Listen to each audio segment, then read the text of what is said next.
We think that it's going to be his intro for Hash Bash when he gets out there to speak. He's going to get out there and just break out.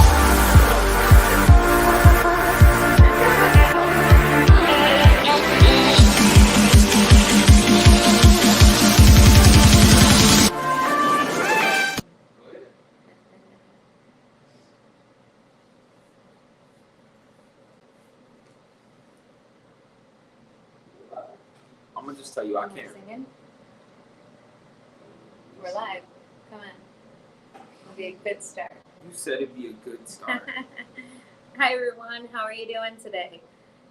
Jay and I are back again to answer any questions and just kind of update you on what's going on in our life.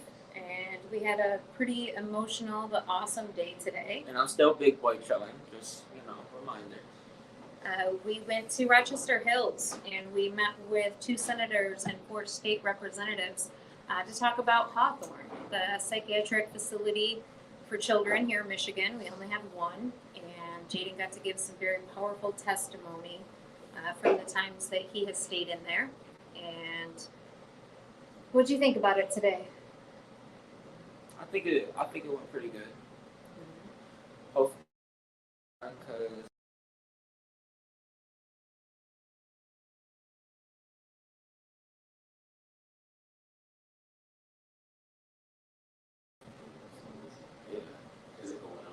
it did once, yeah. And I can't see no comments if there is any. I don't think there is any. Thanks. There's not anybody. I mean, there was one person.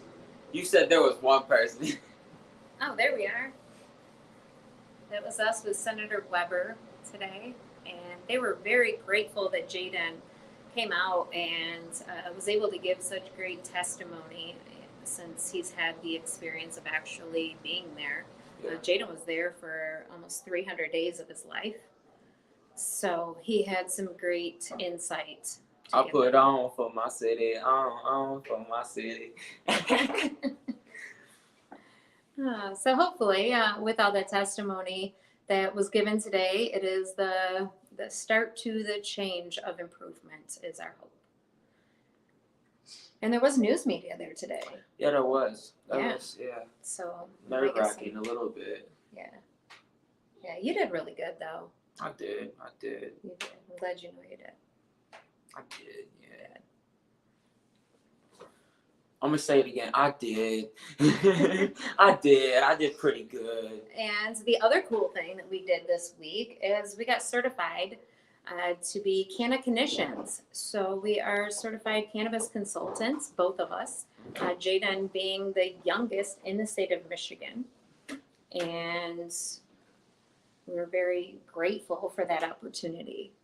Very grateful. Yes. We learned a lot of things. Yeah. So what did that entail? Well, it entailed learning about the kind of the science. Some stressful ass work. I'm gonna be honest with you, it was terrible. She was all screaming at me and shit. No, I'm sorry. We learned about, CB1 and CB2 receptors and terpenes and cannabinoids. And the power of raw cannabis. The power of raw cannabis. Yeah. Get a cold pressed juicer. Trust me. Look into the power of raw cannabis for real. It's crazy. And we have, Jaden gets to go golfing tomorrow. Yeah, I get to go golfing with Dennis Rodman. Yeah, he gets to meet Dennis Rodman tomorrow. So that's really exciting. The only person in the NBA to ever wear a jersey named 69. Did he? I didn't even know that. Yeah, because he only got to wear it for like a year. Yeah, they banned it. You can't wear that jersey at all now. I wonder why. I feel like he kind of did a lot of first-time things. Oh, yeah. I think he was the first NBA player to sign a contract in a wedding dress, too. Yeah, probably. I'm going to say it, though. That boy rocked that shit. I give him mad props. Yeah. So are you a basketball fan, like when it comes down to? Yeah, a little bit. I like Prime D Rose and Tracy McGrady. Tracy McGrady? What you know about Tracy McGrady? What do you mean what I know about Tracy McGrady? He was cold on the Magic. Okay. Who else did he play for? Bum, bum, bum. Didn't he play for the Rockets too? Okay. Yeah. I had to make sure. He played with Tim Hardaway. There you go. He knows a little something. Yeah. Something. He knows more football too. Yeah. So if you had one person to meet, besides, let's say Scotty was your ultimate one since you're going to meet him tomorrow. Who's your ultimate? Dennis Rodman. Dennis Rodman's tomorrow. Or Dennis Rodman's tomorrow, sorry. If it wasn't Dennis, then who would it be? If it wasn't Dennis, who would it be? Probably Curry, to be honest. Yeah, I'd have to go with Probably Curry, too. Curry, to be honest. Okay. So what do you guys, so you have that going on, and so to talk about more of this morning, and I can kind of slide that picture back up. So now just go into kind of it a little bit more. Like, you said you went there today to meet with some people, and kind of what was your agenda today when you went there, though? To call out Hawthorne Center for not treating their patients or doing their jobs, frankly. I personally feel like that is one of the most corrupt facilities, which is sad because that's the only facility in the state of Michigan. And so with it, who authoritative kind of would be there to kind of take that to the next level, or who do we hold accountable? You know what I mean? Like when we say something, it's kind of like that's the main question right now, is who do we hold accountable? Because there's so many issues that have happened in between people not getting fed enough, between CPS getting involved and not doing anything about it. And it's actually very disappointing because Hawthorne Center and CPS did not show up to the meeting. They declined our request. And the representatives request to come and visit and listen to the testimony. have a defense. It's crazy. So basically, I've been saying it like this. I said 6 months ago when I got out, a year ago when I got out, whenever the hell I got out, I was gonna raise hell for them for treating me as badly as they did and treating all my peers as badly as they did. So I'ma just keep doing me, and they gonna fix it. And the thing is these kids need the help that I never got there, sadly. So it's gonna change eventually, whether it be for my generation or whether it be for the next generation. But change is definitely needed. Well, and it's not a therapeutic setting, and that's one thing that there was a lot of like red flags that we had seen there, but it wasn't until they decided to do an active shooter drill back in December that really caught the eyes of lawmakers and media. Because they're now in a class action lawsuit because of it. And it was really disturbing to hear that, because if they can make that big of a mistake, they didn't warn anybody about this active shooter drill. And what Jaden pointed out is it was at a psychiatric hospital. Yeah, think about that for a minute. Your local hospital that you got close to you, for instance, mine is Hurley, because, I live kind of by Flint. But your local hospital, they ain't doing active gun drills. And even the schools let people know we're going to be doing this today. This is a psychiatric hospital we're talking about, where kids are there for like PTSD in situations that they've been through, like a active shooter drill or something like that, to cope with their PTSD. They're there to work on that. So why are we doing active gun drills and giving these kids more PTSD and more traumatic experiences? And that's what I think's messed up, is y'all are just traumatically messed up these kids, and you ain't even bringing no support animals. You ain't giving them no support. You just expect them to wake up every single day and remember that and not get nothing for it. And let me throw in some more information, because are you okay? Nothing like that.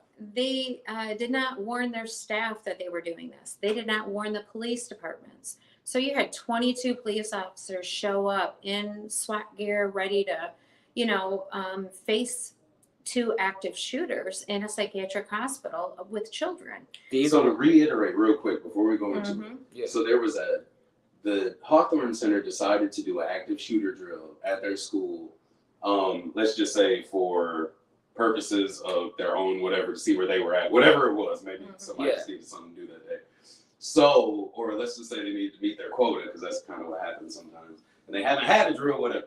So they decided to have an active shooter drill and not warn the local police department or any of the other teachers, facility in the building. Nope. Besides the 2 so-called active shooters. Didn't even tell them. Well, the ones that were told to They walk was around a like they had security guns guard in their and hand. janitor. They wanted him to walk around with like a banana or something in his hand, because they even went over on the loudspeakers. We have 2 active shooters with AR-15s walking up in here. Everyone, basically take cover and protect yourselves. So there was staff members, there were patients that were calling their parents and saying, I might die, I'm barricaded here, I'm scared. Staff members actually released the 911 calls, and we got to hear them. It was very traumatic. It was hard for me to even listen, and it just kind of shows if they can make a mistake like that. With that being added on, they have also had fire drills in the middle of the night and not told anyone. In the winter. They've had 17 kids escape in the last 5 years? Yeah. Yeah. It's different. That's so with them, I know that I watched a video or a report with I believe it was the security officer that you were talking about. Yes. And so when you watch that from his perspective, because some things kind of seem real and then some things like you're just trying to cover your butt, you know what I mean? Like you're like, oh, well, I was, because he's like, I was walking up to the door, and then in my mind I'm like, I shouldn't do it, but you did. So it's like, if you're having these second thoughts or whatever it is, so when you're listening to this story from this gentleman, do you kind of, even in a sense, knowing how the office operates, can you believe where he's coming from? Oh, of course, 100%. I seen this coming before it even happened. I knew something was going to happen like this because of the mistakes and how they were running things. They just run things like it didn't even matter. Well, like they're not playing with people's lives or anything. And we talked to the lawmakers today because they had been doing improvements at Hawthorne, and they had put in a new roof, new security system, new windows, repainted. They put in a new pool, new gym, redid the ceiling, which I got moldy black water on me because they moved us units. Because they also forgot to test our water on the new unit when they moved us over. So they said, all right, we're going to send you to a unit in the 1970s. We're going to make you clean it. And we're going to make you stay there in 90-degree weather with no AC and black mold in the air vents. And they woke up to moldy rainwater on them. And then come to find out, just 3 months later, they're leveling the facility. And they're building a brand new one. Like, what? Like, I went through all of that just to, we're going to build a new one. Sorry, we, just basically, poisoned you, like, 3 so the fucking times. Weren't good enough, or does it seem kind of like a scandalous move, or does it seem like in a sense, because remember, now, technically, we have to say allegedly, so allegedly, yes. But, hold on, let me click my ticker in here. All allegedly. So they some snakes. Yeah, like when you see somebody doing something like that, or you get money and then they build all of these things, and then they're like, hey, let's just tear it down and build. Yeah. Yes. Sometimes normally you see that the paperwork says that on the old building the roof was supposed to be $45,000, but really it was $15,000, and then but now that that's all torn down, we're over here and whatever hasn't been accounted for. Like, does it seem like something that's not? Yes. Yeah. Like money is just being. They're doing something. Yeah. Yes. Okay. Yes, and this isn't the first time that they've done this with Carroll Hospital. Carroll Hospital, I got a phone call, or actually a message from somebody I went to high school with that was like, hey, I work at this place, and they just did all these major improvements. It looks beautiful in here. And they decided to close the facility. And I just want to let you know, because I know they even trying to get your son into places, and they have a perfectly good hospital up here they just dump money into, and they're building a new one. So I'm like, why are they doing this every 3 or 4 years? And the only thing I can think is if they have money allocated towards a certain budget, and if they don't use it, they lose it, and it's I don't know, it's going somewhere. I don't know if it's, they're employing construction companies that are friends of theirs, or, like where that comes in, or if they're just misusing grant money. I don't know. But from the other end, you can see from the inside out, it's not running. It's not right, and that money needs to be used to increase the pay for the staff and increase the training and make it more of a therapeutic environment rather than like a juvie, because that's kind of how it's ran. So with your experience, even with being there, a lot of things when it comes to like young people. Don't get my leg. Fine. I'm texting my girlfriend. Is she? Hold up, here we go. Is she in the live right now? Because if she ain't in the live, yeah, let's see. Girl, that. Ooh, ooh. That's what I said to my wife messaging me during the live. Are you in the live right now? So with you being in there, how did you feel? Like, did you have a sense of, because honestly, even if you're going to, let's just say, if you're going to jail, like you have a sense in your mind that's like, man, I'm going here. Now I'm saying this on the other end of stuff, right? So if you're going to jail or you're going to prison, you say, yeah, I have all of this, whatever. But the overall set is, when I get in there and I get out, I'm going to change something. Like, I'm here for a reason. Like, they're going to help me, whether it be like, I'll be quiet every day, or they're going to help me get my GED, or they're going to help me whatever. So what did you feel when you were there that you wanted to kind of, do when you were there? Like, what was your sense of accomplishment? Like, did they give you anything to say, like, yo, we have these woodworking classes, and if you go 3 weeks, like, you'll have a trade in woodworking, or like, were you just kind of left to your own devices? And like, how were the programs? You know what I mean? At Hawthorne, there were none. There really were none.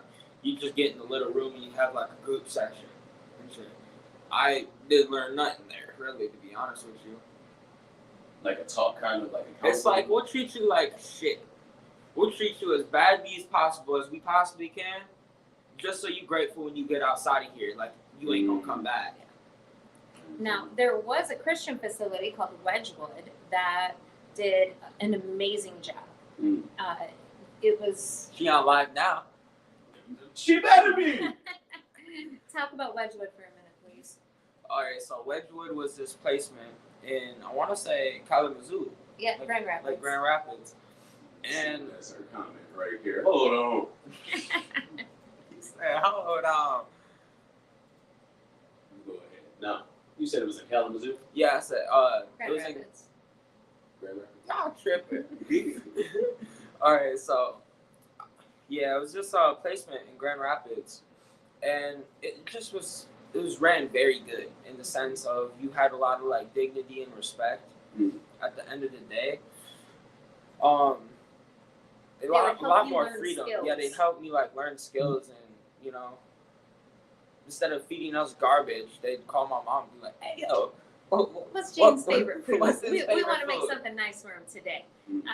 They were very strict, but they ran things very efficiently, and they gave the kids respect, independence, guidance, and they taught Jay like how to clean, how to mop. They would, play music. They would have little cabins almost, and there'd be like 8 kids into each, like cabin. It was So just it's something in a sense where when he went, you were kind of proud to see his progress, and it was somewhere that was beneficial for you. Yeah. Instead of going to like a boot camp, like.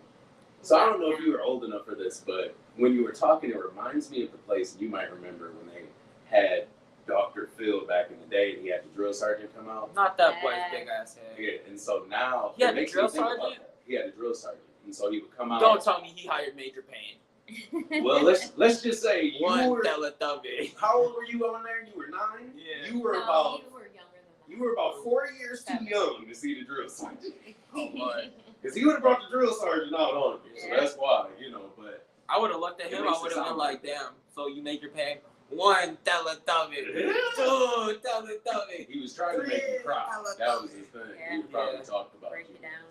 But with it, did you feel, that's kind of what I feel like in a sense, like Hawthorne sounds like, Yeah, he look at you, he's like, hey, bro, give me 100 push-ups. Well, and here's the thing with Hawthorne. It was like the staff was more like just babysitters, and it costs $2,000 a day.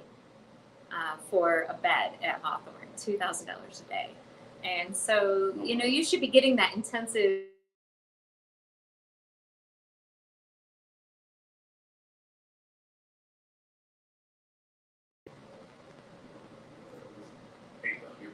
I couldn't see for the longest time. It was so terrible.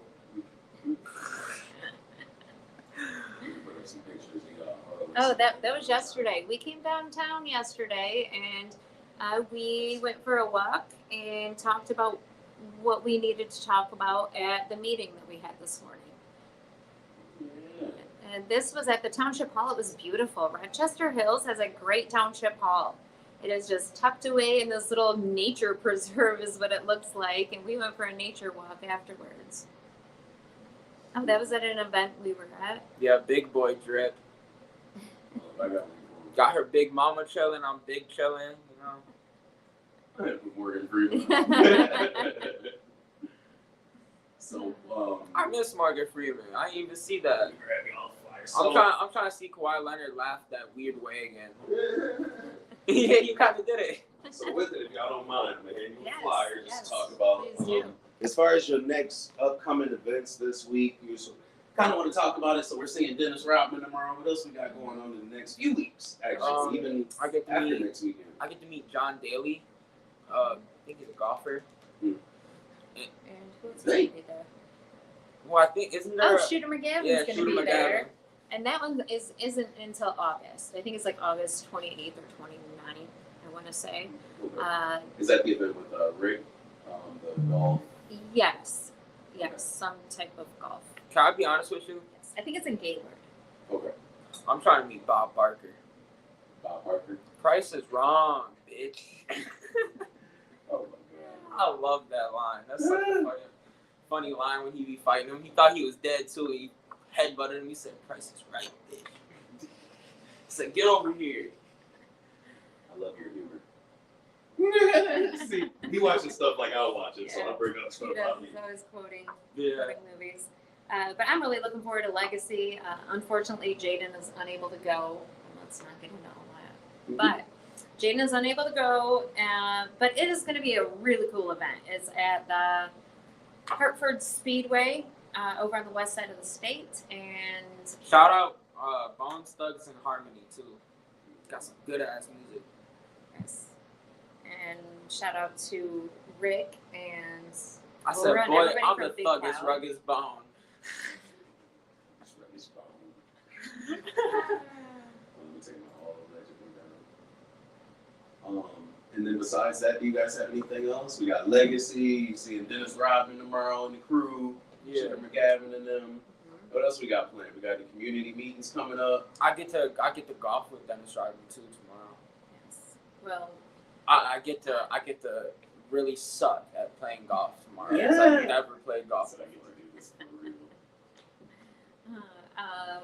anything else we have coming up? No, I think that's about it. I mean, we can talk a little bit about. I got a job. Oh, Jaden got a job. That's really exciting. He starts on Monday. Yeah. It's at a country club. He's gonna be working in the kitchen. So it's So pretty cool. doing what in the kitchen? Actually, I right said now I'm making some grits. he's gonna be cleaning. Is he gonna be? Oh, He's gonna be Yeah. like helping organize and clean, and he's in charge of if anything, just keeping the place tidy while they're doing their thing. Okay. And he loves to clean and organize, so it's right up his alley. He's respectful. I started out as a cleaner. Hey, look, we got technical job titles nowadays. We ain't go. But I was a bus boy. He was a bus boy. We used to have the Buick Open here at Woodfield in Grand Blanc, and so I used to work there. I started off there, and then I was a caddy. So I used to caddy when they had Tiger Woods and all of them. I used to pick which golfer I wanted to go with and all that with the Pro-Am and stuff. So yeah, it was pretty cool. You get to go places where people would be they look down on you in the front, but it's I can go in more spaces in this building than you can, So it's one of those kind of things. But that's pretty sweet. It's pretty sweet. Imagine being a bus driver with a bust down rollie though. That's just so There are bus drivers like that. that's a fly ass bus driver. I said, forget Miss what's her name? Who? How did I forget this? And, like, Forget the magic Because you story. keep looking at your phone. No, it's probably because I'm high. Goofball. Technical difficulties. So where is my Kawhi clip at for you? Hold on, I don't even hit you with the Kawhi, I hit you with this one.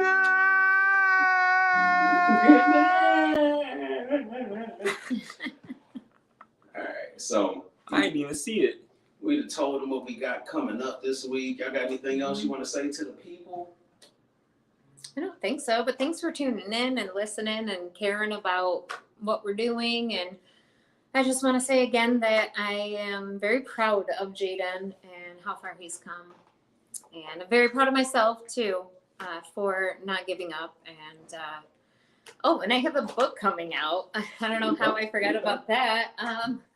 And the She forgets easily. I do. I have to We help have her out a lot lot. coming on. And today was an emotional day. I'm still not recovered from this morning, but yes, Courage in Cannabis 2 is going to be released on the 29th of this month. Shout out Mike Tyson. And you can order a digital copy the 29th, 30th, and 31st. I believe it's going to be for $1.99. Get a digital copy, and we will be doing lives during then. I know we're scheduled on the 31st to do quite a few lives on Instagram, Facebook, and we'll probably go live on YouTube too. Very excited about that book coming out, and it was very emotional writing my chapter because I kind of had to relive where we were for 10 plus years, and now everybody gets to read it. So, I'm a little nervous, but at the same time, it will be healing, hopefully, for a lot of people and give them hope and understanding of what we went through and help them in their journey. So I've got one last thing for you all. Oh, this is going to be funny as hell. Before you leave, I just need to know. Hold on. Don't forget, Courage in Cannabis is releasing soon, y'all. All right, so tell me. We're going to just bring this back up one more time. I want to know. I'm going to start with Mom's. First impressions on this picture. First impression. Why that boy look like a peanut? He look like someone on Ancient Aliens. God damn. My first impression on that picture is, just a bad memory. I just feel like, Dr. Phil, whether he's a doctor or not, could have done a better job, could have, really helped us. And I just feel like he did a big disservice to Jaden and to myself and my family. To America. He also To looks America. like he Yeah. also looks like an M&M that got stepped on and then just like a dog kind of ate it and then digested it out. If you really think about it, he looks like one of those dogs that has some ears that's kind of high set back. Yeah. Even now, when people tend to get older, I don't know if y'all noticed, but Dr. Phil got a few lifts on his face. Oh, for real? Yeah, so now he has that same face, but it's like 10 times more hittable. Yeah, like this is like 10 years. You know what I mean? Like it's like, oh my goodness, that was so long ago. And like, Yeah. like how like Lil' Kim put that face on herself right now. Yeah. Like, that's kind of what Dr. Phil did. So I don't know where they made the face at and put it on him, but yeah, that's a whole. It's a mask, but it's his mask. We'll just say that it looks good on him. So I just had to pull that up. I was sitting there looking at that picture the whole time waiting to drop it. So. And I put you all on his head just because. So Yeah. Standing That's on always Dr. Phil. I love stomping on him. Yeah. Just said, boy, get out. It's just crazy to think like he did all of this, and a lot of people go through the show and then you realize like they're like, oh, this show gets canceled, and this man really technically wasn't this. Now he would tell people that he couldn't really legally give them that advice, but he was here to technically legally give you that advice. Yeah. Like, what are you talking about? So. For me, you all making it out of that, the next episode should probably be called Surviving Dr. Phil. Yes. But surviving a fake doctor that has no expertise.